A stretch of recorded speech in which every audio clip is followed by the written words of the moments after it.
You're looking to buy a new iPad, and let me guess, you went on Apple's website, you saw they announced a brand new iPad Pro, so you went to put it in your cart, you went to go check out, and then you realized that Apple is charging you $1,000 for an 11-inch tablet. So then you saw that Apple also sells an iPad Air at a more reasonable $600, and now you're wondering, should I save money and buy an iPad Air, or do I need an iPad Pro? Well, luckily it came to the right place because I am going to walk you through all the differences between these two devices, and spoiler alert, the reason why you should buy the Pro over the Air has nothing to do with performance.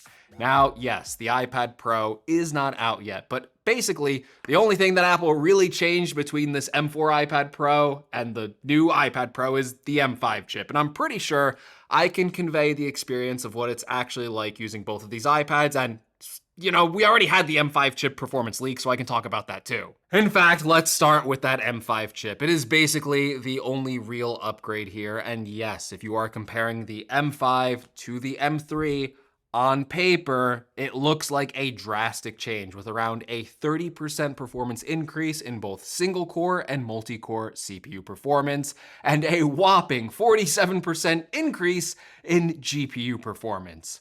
Wow, the M3 iPad Air is so slow, do not buy it, is what I would say if I only reviewed products based on their Geekbench scores. But as I told you, performance on these machines likely doesn't matter for most people. The M3 iPad Air is fast. The M4 iPad Pro is fast. The new M5 iPad Pro is going to be fast as well.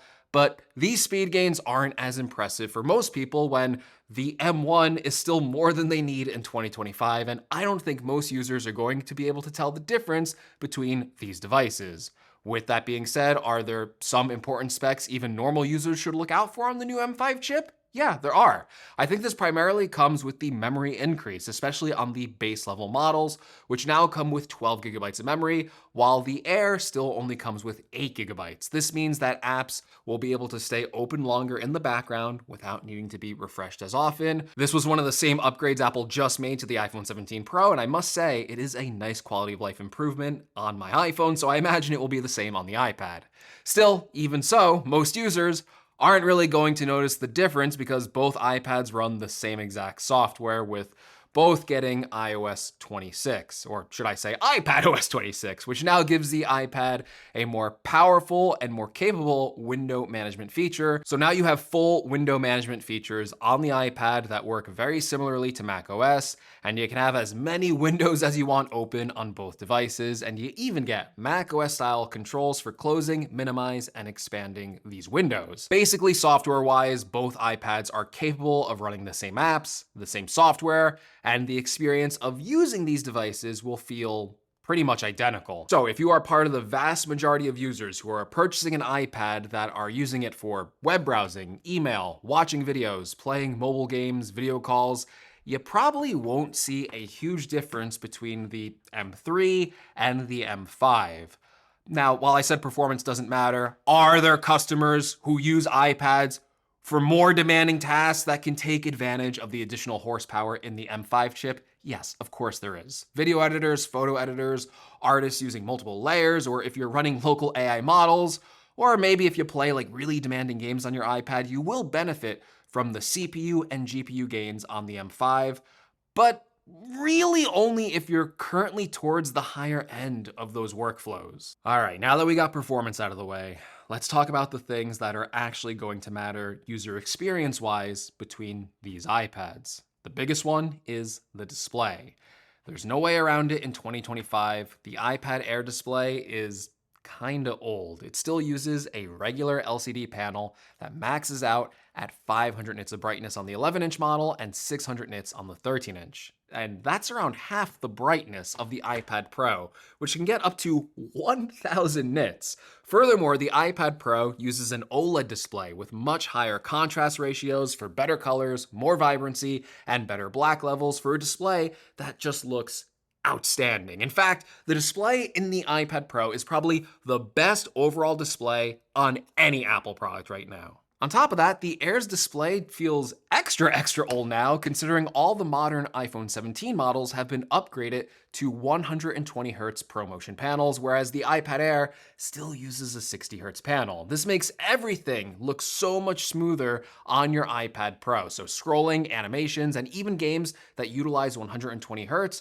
just look more fluid and more responsive. The 120Hz panel on the Pro is also a huge upgrade if you are an Apple Pencil user. Now, yes, both iPads can use the same Apple Pencil Pro, but the faster refresh rate on the iPad Pro just makes the drawing and writing experience look and feel more one-to-one because it's refreshing at a faster rate. And one more exclusive boost for the M5 iPad Pro is that it can also run displays, well, external displays, at a faster 120Hz refresh rate, which probably means we're getting a new Apple external display with 120Hz sometime, eventually. Release it right now, Apple, please. I need it for my MacBook. So yeah, out of all the reasons to spend $400 more on an iPad Pro, it should primarily be for this better display. Although that, again, isn't the only reason to get an iPad Pro. The design of the iPad Pro is also more advanced than the Air. Despite the Pro name, it's actually both thinner and lighter than the iPad Air, giving it a more premium hardware design. There's even a slight difference between the keyboard cases, with the iPad Pro getting a more premium metal finish with a haptic trackpad, whereas the iPad Air gets a cheaper polyurethane finish. Ignore that. And still a physical clicky trackpad, which doesn't have the nice haptics like they do on the iPad Pro Magic Keyboard and all of the MacBooks at this point. The iPad Pro also has Face ID for fast unlocking, where the iPad Air still uses Touch ID in the power button, and the iPad Pro also has a much richer and louder 4-speaker system, where the iPad Air only has a 2-stereo setup. The iPad Pro also has a LiDAR scanner on its back camera, which makes it better for using apps with AR technology, something I don't really do, but maybe you do. And it also has a faster USB-C Thunderbolt 4 port, which is faster than the USB-C port on the iPad Air and is better if you have like Thunderbolt accessories that can take advantage of that port. And with a fast charger, the iPad Pro can charge up to 50% in just 30 minutes. And another plus for the iPad Pro is it now has a new N1 chip, which grants the iPad Pro Wi-Fi 7 capabilities over the Air's Wi-Fi 6E.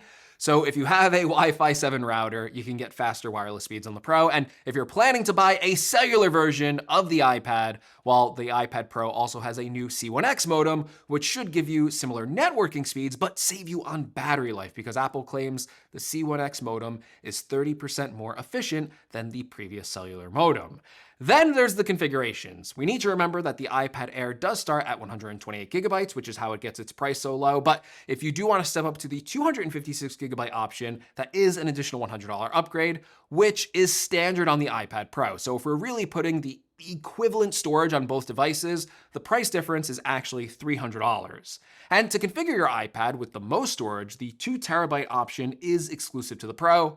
But if you have that much money to spend on an iPad, well, you probably don't need my advice, and I'll accept some donations. And yes, you're not crazy. To unlock the full power of the M5 chipping at the full 10-core version, you have to get either the 1TB or 2TB iPad Pro model. And those models also come with 16 gigabytes of memory, but the weird thing about the iPad Air is if you get the 1TB version, you don't get 16 gigabytes of memory, you just get 8 gigabytes, so I would avoid that model. Now, those are all the differences between the new M5 iPad Pro and the older M3 iPad Air. So which one should you get? Well, it's difficult because the iPad Pro, I get it, it is priced really high. And there's a lot of people who are not going to be able to justify the price of a $1,000 iPad. However, I think that price point makes sense if you view your iPad more as a laptop replacement and you spend the majority of your computing on that device, because for me, it really is all about the better hardware and the better display. It also makes sense for pros, especially artists who are going to be using the Apple Pencil Pro on a faster refresh rate display, and for users that will benefit from the increased memory and increased memory bandwidth. But here's the blunt truth. The M3 iPad Air, it is still crazy powerful and crazy capable. It is just as good as a laptop replacement, and it can do all the same tasks that the M5 iPad Pro can do. It is a more practical choice because none of the upgrades on the iPad Pro, at least for most people, are necessities. They're just kind of nice to have. So if you don't care about getting an OLED display, or you don't notice the faster refresh rate, or you don't care about Face ID, or any of the other additions I mentioned on the iPad Pro, well, the iPad Air is a very capable machine, and you shouldn't be fooled by the performance of the M5 because it's likely that the M3 is more than enough for your iPad needs. All right, but that is my take on the iPad Pro versus the iPad Air in 2025. Let me know which one you would pick in the comments below. And if you are planning on buying either of these devices or their accessories, check out my affiliate link in the description below. It will help the channel out if you decide to use it. And while you're there, drop me a like, sub for more to see a real world view of the M5 iPad Pro when I get it in. And as always, thank you so much for watching. And yeah, I guess you'll see more of this face soon. That sounded like a threat. It wasn't. I was just trying to do an outro, but I'm a little tired. So, you know, it wasn't that good.